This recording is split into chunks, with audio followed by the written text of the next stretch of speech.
I'm in the market to buy a budget segment car. What I'm really looking for is a car for my family of 4 members. Sometimes we go on drives with 5. I drive less than 1500 to 2000 kilometers a month. That's on a good month. I currently own a car which is 11 years old. It's a Tata Zest petrol.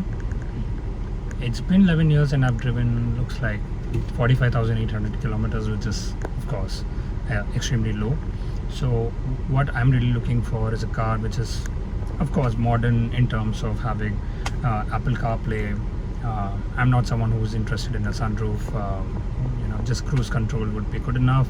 Having projector headlamps, if it's LED, that'll be pretty good. So that's basically what I'm looking for. But to be very honest, the market has been very difficult when it comes to options. The last time I purchased a car, there were options like Figo Aspire, Honda Amaze, Volkswagen Ameo, the Desire as usual, Elite i20. These were some of the cars available. But with the recent tax changes, the norms, BS6 norms, most of the cars out in the market are 3-cylinder petrol engines. If they are powered by turbo, I own a turbo car for 11 years. I know, even though it might look all fancy on paper, to maintain a car or drive that car in a city, you feel the turbo lag in every stop and go traffic. The people inside will feel that jerk regardless of how smoothly you release your clutch. It's always going to be there, but of course the performance is definitely good in the mid-range. So that's a trade-off, but when it comes to mileage, you don't really see much. So what I'm looking for is a very reliable car after driving a Tata for 11 years. I know there are so many fans. I was one of them. The car is great. The engineering behind it, the R&D behind it, I'm pretty sure they're putting a lot of effort, but it doesn't really resonate in the dealership network. It's still not very modern. The experience that we get is not premium. Not that we are paying a premium to expect that, but the bare minimum is still missing. So I have to move away from a Tata car for sure. Can't be expecting that. But other than that, some of the other products, right, like Mahindra, I've seen a lot of reliability issues in the ownership experience when my friends have bought it.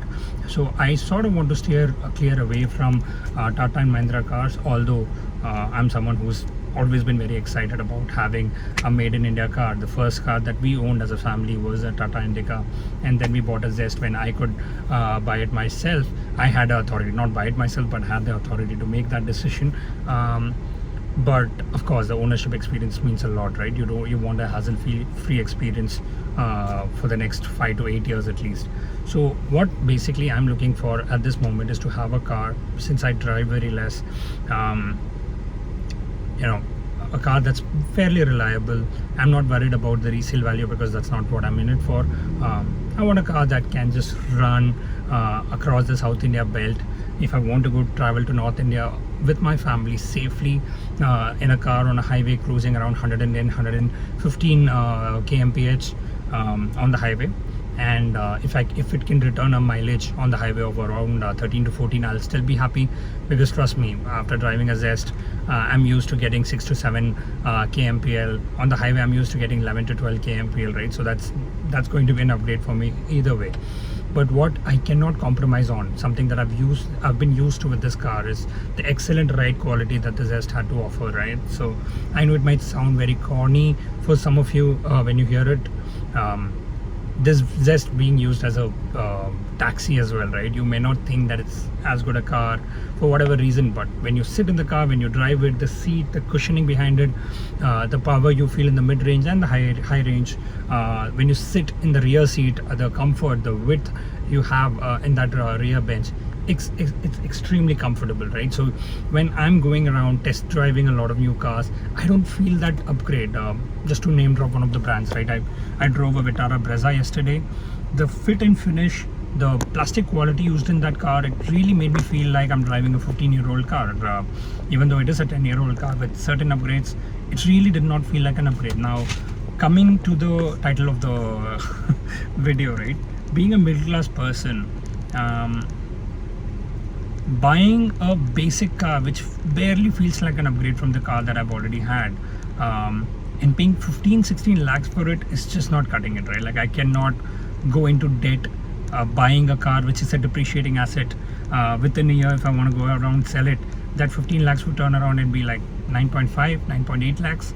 So it's not something that I'm willing to pay, right? So what I'm looking for is a decent car around 10 to 12 lakhs. But let me tell you, it's just not out there, right? If you leave out Tata and Mahindra, which provide you some value for many options, but basis my previous experiences, I cannot really risk that anymore. If the brands that I have in my mind is Suzuki, Toyota, of course, no cars out there, Hyundai, Kia. These are some of the basic brands that are selling, right? So spares would not be an issue down the line. But when you look at all those cars, if you look and compare it, there's not a single car that will really feel like an upgrade for me, at least, right? So I've test driven quite a few cars. Right now I'm going to drive a Suzuki Fronx. I'll let you know how that experience goes, and then hopefully you guys can be a part of this journey. If not, I'm just making this video for myself anyway, just to see in future how I made this particular decision, right? So let's see what I end up doing. I'll keep you guys posted in the next video. Thanks.